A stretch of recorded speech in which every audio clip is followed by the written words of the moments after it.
Hello बच्चों, online classes में आपका स्वागत है।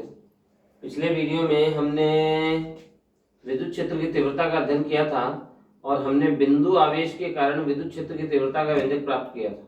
हमने देखा था कि विद्युत क्षेत्र के द्वारा किसी आवेश पर लगने वाला जो बल होता है F, उसका व्यंजक हमारे पास में होता है Q इंटू ई। यहाँ पे Q का मतलब है उस बिंदु उस आवेश का मान और E का मतलब है विद्युत क्षेत्र की तीव्रता। ठीक है ना। और यहाँ से आपने देखा था कि F बराबर अगर Q प्लस में है तो प्लस का Q और इंटू ई, और F बराबर अगर Q माइनस में है तो माइनस का Q इंटू ई। ठीक है ना।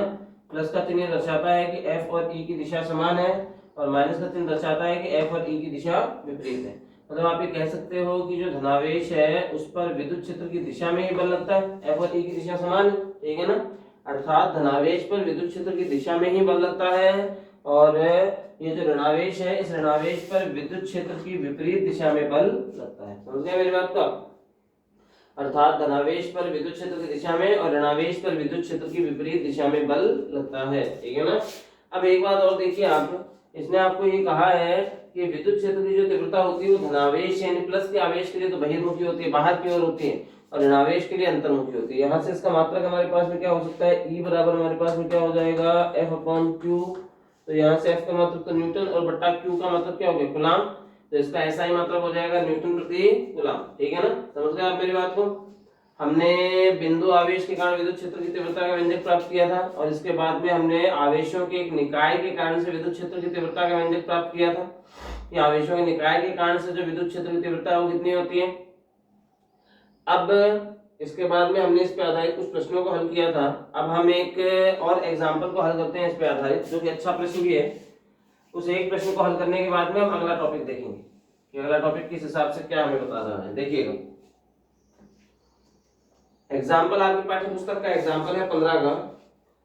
15 एग्जाम्पल है आपकी पाठ्य पुस्तक के लिए, उदाहरण संख्या 15। तो सुनिए क्या बोलता है हमें।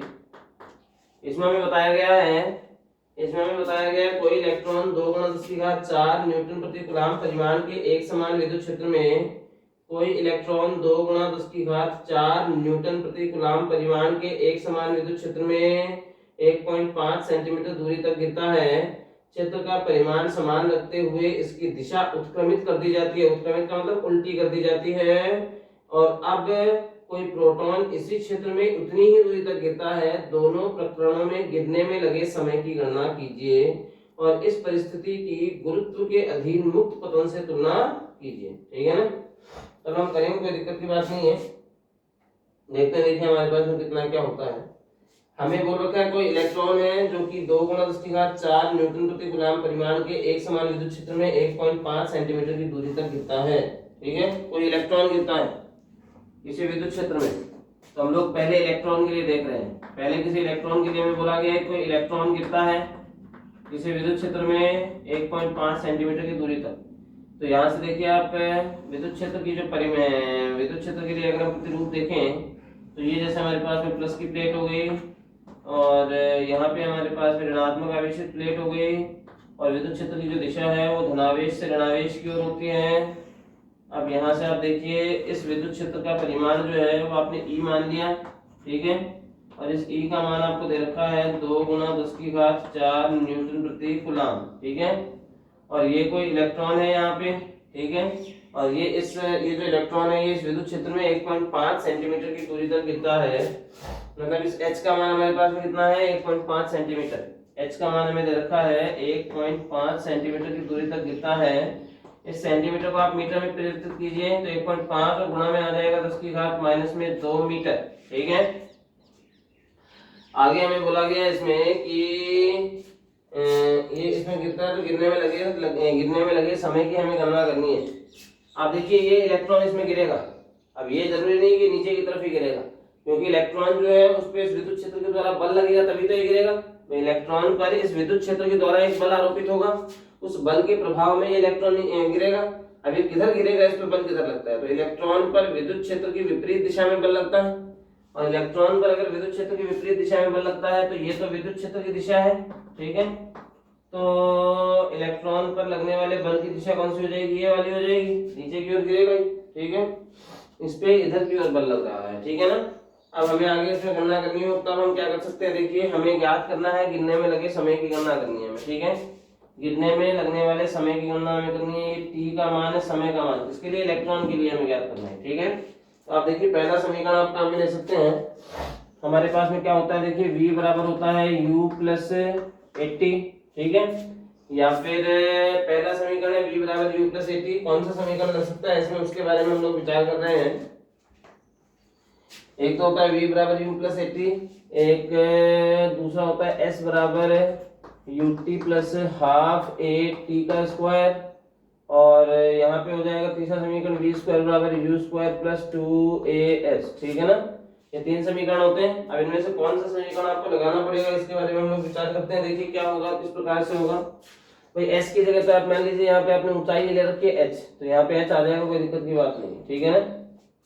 अब एक बात देखिए, आप पहला समीकरण अगर आप लगाते हो तो t यानी समय का मान हमें ज्ञात करना है, a यानी कि इलेक्ट्रॉन का त्वरण हमें पता नहीं है, u प्रारंभिक वेग 0 हो जाएगा और v का मान हमें नहीं पता। तो इसमें तो तीन व्यंजक तीन राशियां अज्ञात है, ये समीकरण नहीं ले सकता। तीसरे समीकरण में v का मान नहीं पता, u का मान तो 0 है लेकिन v का मान नहीं पता, a का मान नहीं पता और h का मान ज्ञात है। दो राशियां ज्ञात है तो ये भी नहीं चलेगा। दूसरा समीकरण लगाइए, h का मान हमें दिया गया है, u का मान 0 होने से ये पूरा 0 हो ही गया, a का मान हमारे पास में है नहीं और t का मान हमारे पास में हमें ज्ञात करना है। तो हमें अगर हम इस दूसरे समीकरण को भी लगाते हैं, दूसरा समीकरण भी अगर हम आरोपित करते हैं तो हमें a यानी कि त्वरण का मान चाहिए, इलेक्ट्रॉन का त्वरण, ठीक है ना। और इलेक्ट्रॉन के त्वरण का मान आप कैसे ज्ञात कर सकते हो, तो आप त्वरण ज्ञात करोगे और त्वरण ज्ञात करके दूसरा समीकरण लगा देना और दूसरे समीकरण में मान लिख के गणना कर देंगे, ठीक है ना। तो इलेक्ट्रॉन पर विद्युत क्षेत्र द्वारा आरोपित बल, और ये जो बल है F बराबर हमारे पास में क्या होता है, ma। ये m किसके लिए, इलेक्ट्रॉन का द्रव्यमान है, a किसका है, इलेक्ट्रॉन का ही त्वरण है। तो यहाँ पे इलेक्ट्रॉन के लिए त्वरण का मान आ जाएगा हमारे पास में F अपॉन में me बराबर विद्युत क्षेत्र के द्वारा आरोपित होने वाला बल F बराबर हमारे पास में क्या होता है, q इंटू ई। तो यह भी आपने व्यंजक देखा भी था, F बराबर होता है q इंटू ई। q का मतलब आवेश, यहाँ पे आवेश हमें किसका लेना है, इलेक्ट्रॉन का। तो इलेक्ट्रॉन का आवेश हो गया स्मॉल e इंटू में कैपिटल E अपॉन में एम ई। अब देखो स्मॉल e का मान हमें पता है, कैपिटल E यानी कि विद्युत क्षेत्र का मान हमें दिया गया है, एम ई यानी इलेक्ट्रॉन का द्रव्यमान नियत होता है। तो ये सारे मान हमारे पास में हैं तो हम इसमें गणना कर सकते हैं, ठीक है ना। अब गति के द्वितीय समीकरण अगर हम लगाते हैं यहाँ पे, तो गति के द्वितीय समीकरण से देखिए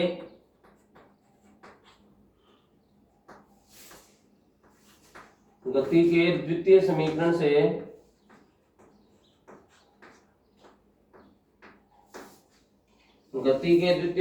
से हमारे पास में देखिए क्या होगा, h बराबर आ जाएगा हमारे पास में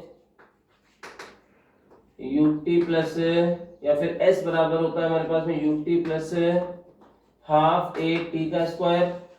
s की जगह तो आपको h ले रखा है आपने, u का मान 0 होती है 0 हो गया, प्लस में हाफ ए किसके लिए, इलेक्ट्रॉन के लिए, और t का स्क्वायर। तो यहाँ से हमारे पास में टी स्क्वायर बराबर कितना आ जाएगा, 2h अपॉन में ए ई। तो ये दो इधर गुणा में आ गया, ए ई बटा में आ गया।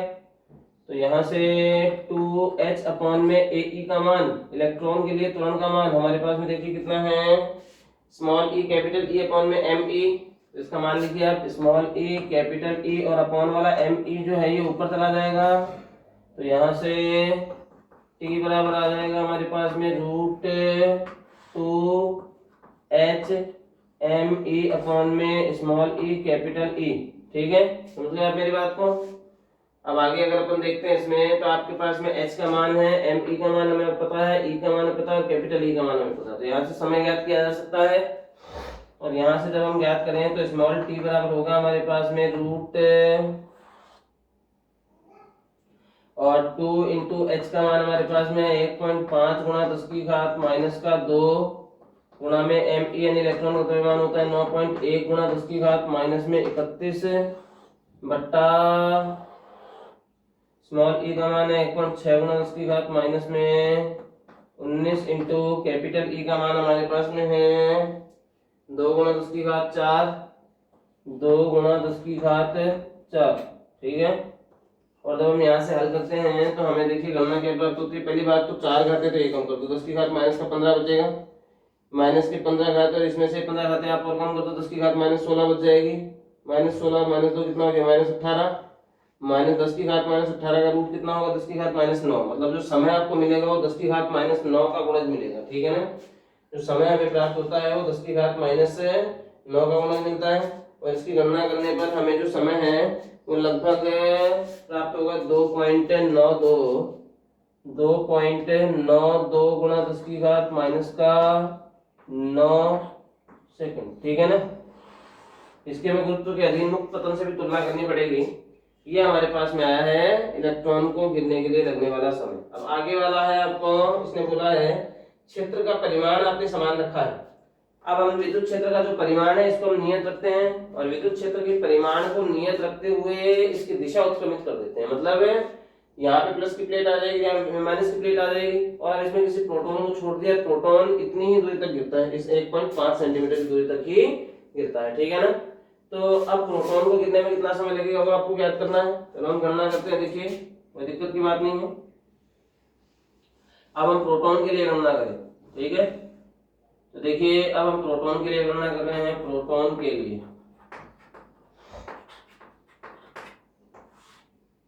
ये जैसे हमें कोई प्लेट दे रखी है और ये हमें कोई दूसरी प्लेट दे रखी है। ये प्लस का आवेश हो गया, ये प्लस वाली प्लेट है और ये ऋणावेश प्लेट हो गई। इस पे धनावेश से ऋणावेश की ओर ये विद्युत क्षेत्र की दिशा हो गई प्लस से माइनस की ओर, ठीक है। प्लस के लिए बहिर्मुखी और माइनस के लिए अंतर्मुखी। यहाँ पे आपने किसी प्रोटॉन को ले रखा है, ये प्रोटॉन जो है इस पे बल लगेगा और ये प्रोटॉन इस पे जो बल लगता है ये विद्युत क्षेत्र की दिशा में ही लगता है, तो इस पे नीचे की ओर ऐसे बल लगेगा, ठीक है ना। इलेक्ट्रॉन की जगह में यहाँ पे प्रोटॉन पे लगने वाला बल ज्ञात करना है। और P बराबर हमारे पास में क्या, नहीं F बराबर हमारे पास में क्या होता है, ma। यहाँ पे m किसका है, ये प्रोटॉन का द्रव्यमान है, a यानी कि प्रोटॉन का त्वरण। तो यहाँ पे प्रोटॉन का त्वरण जो है ये हमारे पास में देखिए क्या आ जाएगा, प्रोटॉन का त्वरण AP बराबर हमारे पास में क्या आएगा, ये इधर आ गया तो F अपॉन में MP। F बराबर हमारे पास में होता है Q इंटू E। Q का मतलब आवेश है और प्रोटॉन का जो आवेश है वो कितना होता है हमारे पास में, इलेक्ट्रॉन के बराबर ही होता है, स्मॉल e होता है ये भी। तो इसका आवेश small e into capital E upon में MP। अब गति का दूसरा समीकरण लगाएंगे तो यहाँ पे बस इलेक्ट्रॉन की जगह त्वरण जो हमारे पास में किसका आएगा, प्रोटॉन का आ जाएगा। मैं आपको दोबारा से बता देता हूँ, ये देखिए ये जो टुक्कर में मैं दोबारा से बता दूं आपको। यहाँ पे प्रोटॉन पर लगने वाले बल का व्यंजक जो है यहाँ से मैं आपको दोबारा बता देता हूँ। ये मान तो आपको दोनों नियत दे रखे थे। प्रोटॉन पर विद्युत क्षेत्र के द्वारा आरोपित होने वाला बल हमें याद करना है और F बराबर हमारे पास में क्या होता है, ma। तो m प्रोटॉन का होना चाहिए और a यानी त्वरण प्रोटॉन का होना चाहिए। तो यहाँ से जो प्रोटॉन का जो त्वरण है ये बराबर आ जाएगा हमारे पास में F अपॉन में mp। F बराबर हमारे पास में होता है Q इंटू E। तो प्रोटॉन का आवेश आपको लेना है और वो है स्मॉल e और इंटू में कैपिटल E और अपॉन में mp, ठीक है। अब गति का द्वितीय समीकरण अगर हम काम में लेते हैं तो देखिए गति के द्वितीय समीकरण से अगर हम देखें, समीकरण से हमारे पास में आएगा S बराबर होता है ut plus half a t का स्क्वायर। तो S की जगह तो स्मॉल h आ गया, बराबर u का मान 0 है, प्लस में हाफ a किसका हो गया, प्रोटॉन का, और t का स्क्वायर। तो यहाँ से हमारे पास में t स्क्वायर बराबर आ जाएगा 2h अपॉन में ap। तो यहाँ से हो जाएगा 2h अपॉन में ap का मान हमारे पास में क्या है, स्मॉल e कैपिटल E और अपॉन वाला mp जो है ये आ गया हमारे पास में ऊपर। तो t का मान हमारे पास में क्या हो जाएगा, इसका रूट। तो t बराबर हो गया हमारे पास में रूट 2h mp अपॉन में स्मॉल e कैपिटल E। तो यहाँ से रूट 2 इंटू h का मान 1.5 गुणा 10 की घात माइनस में 2 गुणा mp यानी प्रोटॉन का द्रव्यमान 1.67 गुणा 10 की घात माइनस में 27 किलोग्राम बट्टा इलेक्ट्रॉन का आवेश हो गया 1.6 गुणा 10 की घात माइनस में 19 इंटू में कैपिटल E यानी विद्युत क्षेत्र का परिमाण। और विद्युत क्षेत्र का परिमाण है हमारे पास में 2 गुणा 10 की घात 4।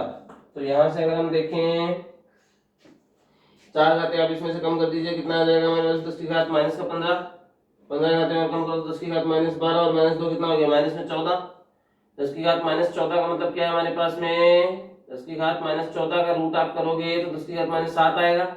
मतलब प्रोटॉन के लिए जो समय लगता है वो 10 की घात माइनस 7 का माइनस 7 सेकंड के रूप में होगा। अब इसको जब आप हल करते हो तो हमारे पास में लगभग इसका मान प्राप्त होता है, लगभग इसका मान प्राप्त होता है 1.25 गुणा 10 की घात माइनस में 7 सेकेंड। ठीक है, समझ गए आप मेरी बात को। तो ये हमारे पास में था प्रोटॉन के लिए लगने वाला समय। तो हमें पहले भाग में तो ये बोला था कि दोनों ही परिस्थितियों में, दोनों ही प्रकरणों में गिरने में लगे समय की गणना कीजिए। तो ये समय जो आपने प्राप्त किया ये प्रोटॉन के लिए था, प्रोटॉन को गिरने में इतना समय लगता है।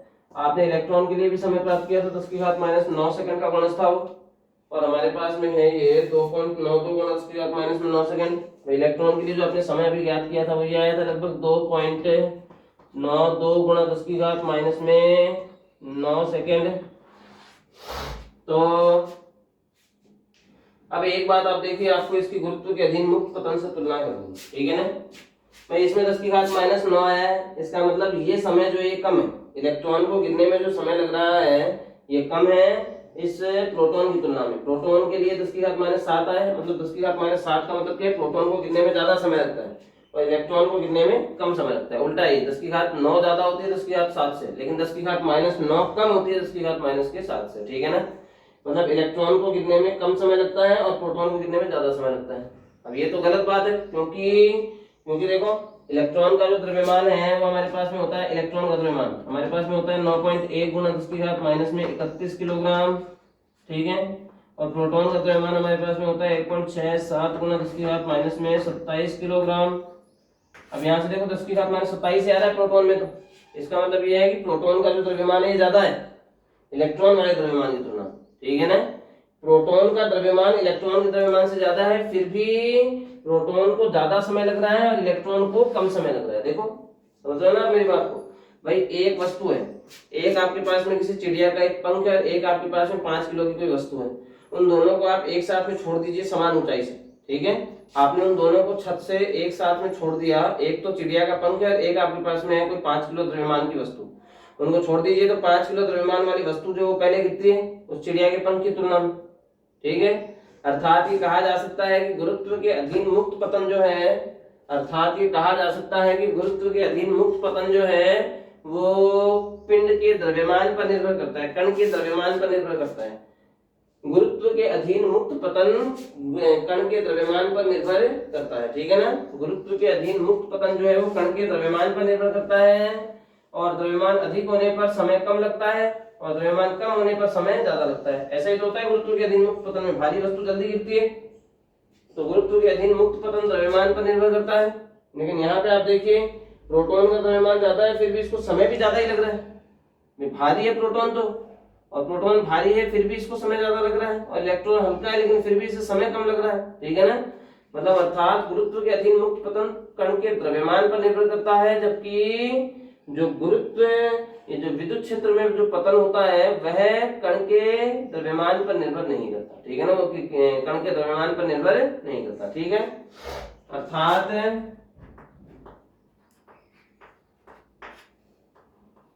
गुरुत्व के अधीन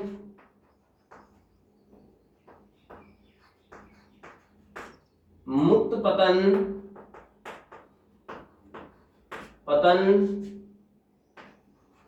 कण के द्रव्यमान पर निर्भर करता है, द्रव्यमान पर निर्भर करता है, परंतु विद्युत क्षेत्र के अधीन पतन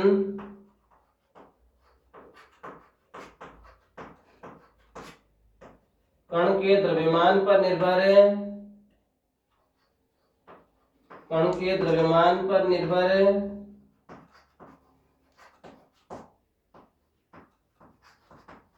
नहीं करता।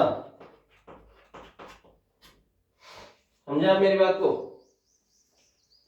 वो कण के द्रव्यमान पर निर्भर नहीं करता, ठीक है ना। समझ गए मेरी बात को। ये था हमारे पास में एग्जांपल नंबर 15। ये अच्छा सवाल था। हालांकि ये कभी राजस्थान बोर्ड में पूछा तो नहीं गया है, लेकिन इसकी संभावनाएं अधिक बनती है। अच्छा सवाल है। हालांकि ये भी कह सकते हो आप कि इतना बड़ा पूरा नहीं पूछा जाए, इलेक्ट्रॉन के लिए पूछ लिया जाए अकेले के लिए, या फिर प्रोटॉन के लिए अकेले के लिए पूछ लिया जाए, इतना बड़ा ना पूछा जाए, लेकिन ये सवाल अच्छा है। ठीक है, अब हम अगला टॉपिक देखते हैं। हमने अभी तक विद्युत क्षेत्र की तीव्रता, बिंदु आवेश के कारण विद्युत क्षेत्र की तीव्रता और आवेशों के निकाय के कारण विद्युत क्षेत्र की तीव्रता, ये हमने दर्शा दिया। इनका व्यंजक हमने प्राप्त कर लिया था। इनके बारे में पढ़ने के बाद में इनसे संबंधित जितने भी जो आंकिक प्रश्न थे उनको भी हमने हल किया है। अब हम आगे देखते हैं, इसको और आगे हल करने का प्रयास करते हैं। ठीक है, अब हमें देखना है अगला टॉपिक, और इस चैप्टर में जो अगला टॉपिक है हमारे लिए वो है विद्युत क्षेत्र रेखाएं या विद्युत बल रेखाएं। ठीक है, अगला टॉपिक है हमारे पास में विद्युत क्षेत्र रेखाएं या विद्युत बल रेखाएं।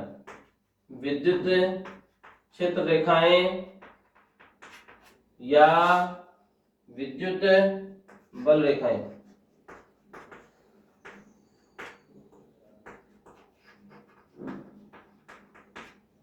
विद्युत बल रेखाएं,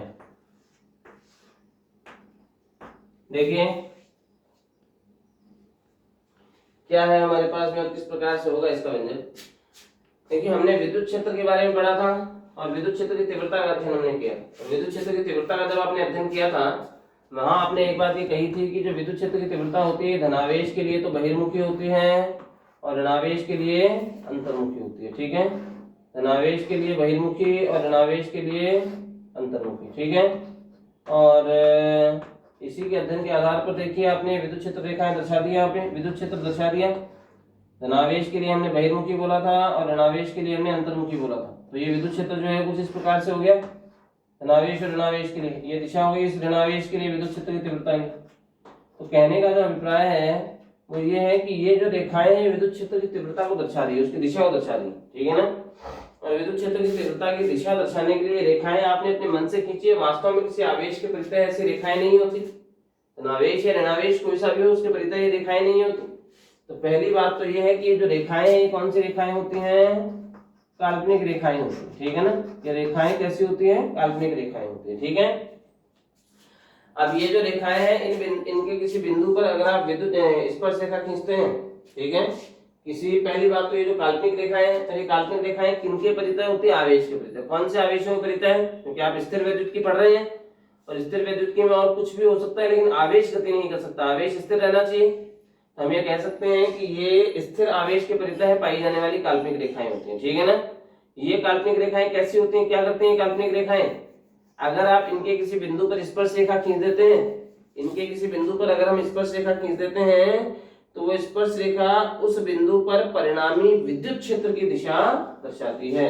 अगर हम इसके किसी बिंदु पर स्पर्श रेखा खींचते हैं, अगर हम इसके किसी बिंदु पर स्पर्श रेखा खींचते हैं तो वो जो स्पर्श रेखा है उस बिंदु पर परिणामी विद्युत क्षेत्र की दिशा दर्शाती है, और यही इसकी परिभाषा बनती है। तो हम ये बोल सकते हैं कि अर्थात किसी स्थिर आवेश के परितः वे काल्पनिक रेखाएं, अर्थात किसी स्थिर आवेश के परितः वे काल्पनिक रेखाएं जिनके किसी बिंदु पर खींची गई स्पर्श रेखा, अर्थात किसी स्थिर आवेश के परितः वे काल्पनिक रेखाएं जिनके किसी बिंदु पर खींची गई स्पर्श रेखा उस बिंदु पर परिणामी विद्युत क्षेत्र की दिशा दर्शाती है। वो क्या कहलाती हैं, विद्युत क्षेत्र रेखाएं या विद्युत बल रेखाएं कहलाती हैं। ठीक है ना, अर्थात किसी स्थिर आवेश के परितः है, अर्थात किसी स्थिर आवेश के परितः खींची गई वे काल्पनिक रेखाएं, अर्थात किसी स्थिर आवेश के परितः खींची गई वे काल्पनिक रेखाएं जिनके किसी बिंदु पर खींची गई स्पर्श रेखा, जिनके किसी बिंदु पर खींची गई स्पर्श रेखा उस बिंदु पर परिणामी विद्युत क्षेत्र की दिशा दर्शाती है, वो क्या कहलाती है, विद्युत क्षेत्र रेखाएं या विद्युत बल रेखाएं कहलाती हैं। ठीक है ना, अब इन विद्युत क्षेत्र रेखाओं के जो गुण है उनके बारे में हम लोग देखें, विचार करेंगे विद्युत क्षेत्र रेखाओं का गुण क्या होता है। विद्युत क्षेत्र रेखाओं के गुण के बारे में हम लोग प्रयास करें तो देखिए, पहला गुण विद्युत क्षेत्र रेखाओं के गुण, विद्युत क्षेत्र रेखाओं के जो गुण है उनका हम लोग अध्ययन कर रहे हैं। इसमें पहला गुण आप देखिए, हमने बोला कि विद्युत क्षेत्र रेखाएं जो है ये धनावेश के लिए तो बहिर्मुखी होती हैं और ऋणावेश के लिए अंतर्मुखी होती हैं। धनावेश के लिए बहिर्मुखी व ऋणावेश के लिए अंतर्मुखी। ठीक है, तो हमारे पास में देखिए जैसे आपने यही बोला है धनावेश के लिए बहिर्मुखी है, तो ये इस प्रकार से हो गया हमारे पास में, धनावेश के लिए तो विद्युत क्षेत्र रेखाएं जो है ये बहिर्मुखी हो गई, देखिए, और ऋणावेश के लिए हो जाएंगे अंतर्मुखी, ऋणावेश के लिए इनको हमने अंतर्मुखी बना दिया। तो ये इस प्रकार से हो गया हमारे पास में।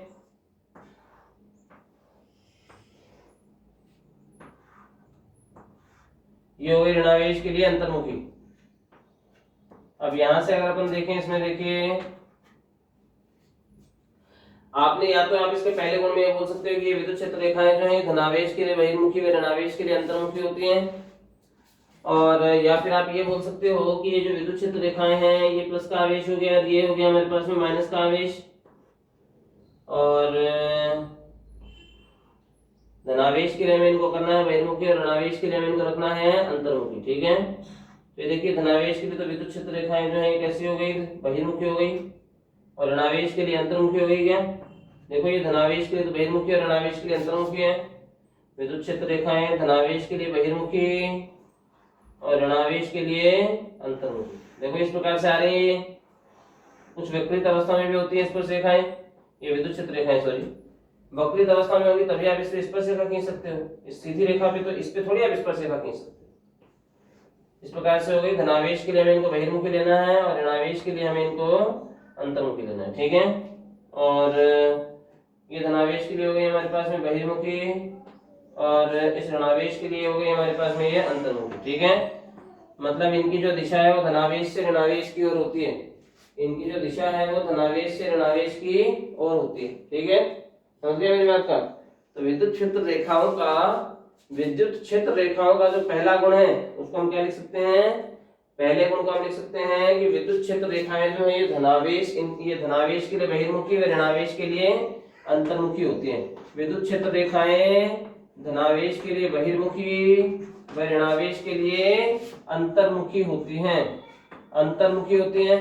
तो या फिर आप ये बोल सकते हो कि विद्युत क्षेत्र रेखाओं की दिशा धनावेश से ऋणावेश की ओर होती है, विद्युत क्षेत्र रेखाओं की दिशा धनावेश से ऋणावेश की ओर होती है। अब दूसरा गुण अगर हम देखें तो दूसरा आप देखिए गुण इसमें, जो विद्युत क्षेत्र रेखाएं होती हैं कभी भी बंद वक्र नहीं बनाती। ठीक है ना, विद्युत क्षेत्र रेखाएं जो होती हैं कभी भी बंद वक्र नहीं बनाती। ठीक है, बंद वक्र नहीं बनाती। तो यहां से अगर हम देखें कि वे विद्युत क्षेत्र रेखाएं क्या बोलती हैं, किस प्रकार से करती हैं, विद्युत क्षेत्र रेखाएं कभी भी बंद वक्र नहीं बनाती हैं। ठीक है, तो विद्युत क्षेत्र रेखाएं कभी भी बंद वक्र नहीं बनाती हैं। अब इसके बाद में अगर हम आगे देखें बंद वक्र क्यों नहीं बनाती, हमारे मन में प्रश्न बनता है कि भाई ये बंद वक्र क्यों नहीं बनाती, क्या मतलब हुआ इसका। देखो आपने बोला था जैसे प्लस का आवेश है और धनावेश के लिए विद्युत क्षेत्र रेखाएं बहिर्मुखी होती हैं, तो अगर आप इसमें बंद वक्र बनाते हो इस प्रकार से, तो ये यहाँ पे देखिए धनावेश के लिए बहिर्मुखी हो गई, लेकिन यहाँ देखिए यहाँ पे धनावेश के लिए बहिर्मुखी है, लेकिन यहाँ पे आते ही धनावेश के लिए कैसी हो गई, अंतर्मुखी हो गई ना। ये धनावेश के लिए कैसी हो गई, अंतर्मुखी हो गई। तो इसका मतलब ये कहा जा सकता है कि विद्युत क्षेत्र रेखाएं जो है कभी भी बंद वक्र नहीं बनाती। ठीक है ना, विद्युत क्षेत्र रेखाएं कभी भी बंद वक्र नहीं बनाती। सामान्यतः एक प्रश्न पूछा जाता है, सामान्यतः पूछा जाने वाला प्रश्न है, 2 नंबर का सवाल होता है, विद्युत क्षेत्र रेखाएं क्या होती हैं, परिभाषित कीजिए और इनके कोई 4 गुण लिखिए। ठीक है, तो हमने इनके 2 गुण तो देख लिए। पहला गुण हमने बोला कि विद्युत क्षेत्र रेखाएं धनावेश के लिए बहिर्मुखी व ऋणावेश के लिए अंतर्मुखी, या इनकी दिशा धनावेश से ऋणावेश की ओर होती है। ठीक है, और दूसरा गुण हमने देख लिया कि विद्युत क्षेत्र रेखाएं कभी भी बंद वक्र नहीं बनाती। ठीक है, दूसरा आप देखिए, तीसरा आप देखिए, विद्युत क्षेत्र रेखाएं जो होती हैं ये सदैव सतत वक्र बनाती हैं। कैसा, लगातार वक्र, सतत वक्र बनाती हैं। ठीक है ना, ये सतत वक्र बनाती हैं। आपने विद्युत क्षेत्र रेखाओं को ऐसे ही दर्शाया है, कंप्लीट रेखा से, सतत रेखा से, डॉटेड रेखा से थोड़ी दर्शाया हमने। ठीक है, क्यों, इस डॉटेड रेखा का मतलब है कि यहाँ तक विद्युत क्षेत्र है, फिर यहाँ पे विद्युत क्षेत्र नहीं है, फिर यहाँ विद्युत क्षेत्र है, यहाँ विद्युत क्षेत्र नहीं है। ऐसा नहीं हो सकता, होगा तो हर जगह पर होगा, अन्यथा नहीं होगा। ऐसा हो सकता है कि एक जगह पर विद्युत क्षेत्र ज्यादा है, एक जगह पर कम है, मतलब असमान विद्युत क्षेत्र हो सकता है, असमान विद्युत क्षेत्र हो सकता है। ये तो हम मान सकते हैं कि भाई हर जगह पे विद्युत क्षेत्र समान नहीं हो, ऐसा तो हो सकता है, लेकिन ऐसा नहीं हो सकता कि यहाँ पे विद्युत क्षेत्र है एक जगह पे बिल्कुल ही नहीं है। ठीक है ना, ऐसा नहीं हो सकता, होगा तो हर जगह पर होगा। समान और असमान मात्राएं अलग अलग हो सकती हैं, लेकिन विद्युत क्षेत्र हर जगह पर पाया जाएगा। ठीक है ना, मतलब पहला गुण आपने बोला कि विद्युत क्षेत्र रेखाएं धनावेश के लिए बहिर्मुखी व ऋणावेश के लिए अंतर्मुखी होती हैं, अर्थात इनकी जो दिशा है वो धनावेश से ऋणावेश की ओर होती है। ठीक है, और विद्युत क्षेत्र रेखाएं कभी भी बंद वक्र नहीं बनाती। तीसरा हमने बोला कि जो विद्युत क्षेत्र रेखाएं हैं वो सदैव कैसा वक्र बनाती हैं, सतत वक्र बनाती हैं। ठीक है, विद्युत क्षेत्र रेखाएं सदैव कैसा वक्र बनाती हैं, सतत वक्र बनाती हैं। ठीक है, और चौथा बिंदु आप देखिए, जो दो विद्युत क्षेत्र रेखाएं होती हैं, दो विद्युत क्षेत्र रेखाएं जो होती हैं परस्पर प्रतिच्छेद नहीं करती। दो विद्युत क्षेत्र रेखाएं जो है ये परस्पर प्रतिच्छेद नहीं करती। ठीक है, क्योंकि अगर ये प्रतिच्छेद करेंगे तो क्या होगा, देखिए जैसे ये हमारे पास में पहली कोई विद्युत क्षेत्र रेखा है और ये हमारे पास में हो गई कोई दूसरी विद्युत क्षेत्र रेखा। ठीक है, अगर ये परस्पर प्रतिच्छेद करती हैं तो इनके इस प्रतिच्छेद बिंदु पर यहाँ पे आप स्पर्श रेखा खींचिए स्पर्श रेखा किसको दर्शाती है, उस बिंदु पर परिणामी विद्युत क्षेत्र की दिशा दर्शाती है। तो इसके लिए विद्युत क्षेत्र की दिशा यहाँ पे ये हो गई और इस पे आप स्पर्श रेखा खींचिए इस हिसाब से, तो ये इस बिंदु पर परिणामी विद्युत क्षेत्र की दिशा दर्शाएगी, ये हो गई। तो आप ये बोल सकते हो कि इस प्रतिच्छेद एक ही बिंदु पर इस विद्युत क्षेत्र की दो दिशाएं हो गई, जो कि संभव नहीं है। ठीक है ना, तो हम ये कह सकते हैं कि दो विद्युत क्षेत्र रेखाएं परस्पर प्रतिच्छेद नहीं करती। दो विद्युत क्षेत्र रेखाएं परस्पर प्रतिच्छेद नहीं करती। क्यों? क्योंकि यदि वे प्रतिच्छेद करती तो प्रतिच्छेद बिंदु पर परिणामी विद्युत क्षेत्र की दो दिशाएं हो जाती। यदि वे प्रतिच्छेद करती तो परिणामी विद्युत क्षेत्र की प्रतिच्छेद बिंदु पर परिणामी विद्युत क्षेत्र की दो दिशाएं हो जाती। ठीक है, इसलिए परस्पर प्रतिच्छेद नहीं करती। ठीक है, पांचवा गुण आप देखिए, पांचवा गुण जो आपने इसकी परिभाषा में बोला था, जो विद्युत क्षेत्र रेखाएं होती हैं उनके किसी बिंदु पर खींची गई स्पर्श रेखा, इनके किसी बिंदु पर खींची गई स्पर्श रेखा उस बिंदु पर परिणामी विद्युत क्षेत्र की दिशा दर्शाती है। उस बिंदु पर परिणामी विद्युत क्षेत्र की दिशा दर्शाती है। ये आपने इसकी परिभाषा में बोला था, यही इसका एक गुण हो गया। मतलब विद्युत क्षेत्र रेखाएं जो इनमें आप क्या बोल सकते हो, इनके किसी बिंदु पर खींची गई स्पर्श रेखा, इनके किसी बिंदु पर खींची गई स्पर्श रेखा उस बिंदु पर परिणामी विद्युत क्षेत्र की दिशा दर्शाती है, परिणामी विद्युत क्षेत्र की दिशा दर्शाती है। ठीक है, अब इसके अलावा आप एक गुण और देख सकते हैं इसमें कि जो विद्युत क्षेत्र रेखाएं होती हैं वो किसी चालक पृष्ठ पर, विद्युत क्षेत्र रेखाएं जो होती हैं वो किसी चालक पृष्ठ पर सदैव लंबवत होती है। ठीक है, चालक पृष्ठ पर सदैव कैसी होती हैं, लंबवत होती है। ठीक है, और आप सातवां गुण और बोल सकते हैं कि जहां पे विद्युत क्षेत्र रेखाओं का संख्या घनत्व अधिक होता है, जिस स्थान पर विद्युत क्षेत्र रेखाओं का संख्या घनत्व अधिक होता है या विद्युत क्षेत्र रेखाएं पास पास होती हैं, वहां पे विद्युत क्षेत्र अधिक होता है, विद्युत क्षेत्र की तीव्रता अधिक होती है। और जहां पर विद्युत क्षेत्र रेखाओं का संख्या घनत्व कम होता है या विद्युत क्षेत्र रेखाएं दूर दूर होती हैं, वहां पर विद्युत क्षेत्र कम होता है। ठीक है ना, ये छठा सातवां गुण था। ठीक है, जिस बिंदु पर विद्युत क्षेत्र रेखाओं का संख्या घनत्व अधिक होता है या विद्युत क्षेत्र रेखाएं पास पास होती हैं, उस बिंदु पर परिणामी विद्युत क्षेत्र भी अधिक होता है, विद्युत क्षेत्र की तीव्रता अधिक होती है। तथा जिस बिंदु पर विद्युत क्षेत्र रेखाओं का संख्या घनत्व कम होता है, विद्युत क्षेत्र रेखाएं दूर दूर होती हैं, उस बिंदु पर परिणामी विद्युत क्षेत्र की तीव्रता भी कम होती है। ठीक है, तो ये था हमारे पास में विद्युत क्षेत्र रेखाओं का अध्ययन। ठीक है, अब इसके आगे की जो चर्चाएं हैं ये हम अगले वीडियो में करेंगे, लेकिन आप इस वीडियो के लिए कमेंट सेक्शन में जरूर बताइएगा। आपके जैसे कुछ शिकायतें थी कि एक बोर्ड पे लिखा हुआ दिखाई नहीं दे रहा था, वो बताइएगा, हम इसकी क्वालिटी को और इंक्रीज करेंगे। और दूसरा ये था कि आपने ये कहा था किसी ने कि भाई आप थोड़ा जोर से बोलिए, हमें सुनता नहीं, तो वो भी आप इन दोनों शिकायतों का समाधान हुआ या नहीं हुआ, इसका आप कमेंट सेक्शन में बताइएगा। धन्यवाद।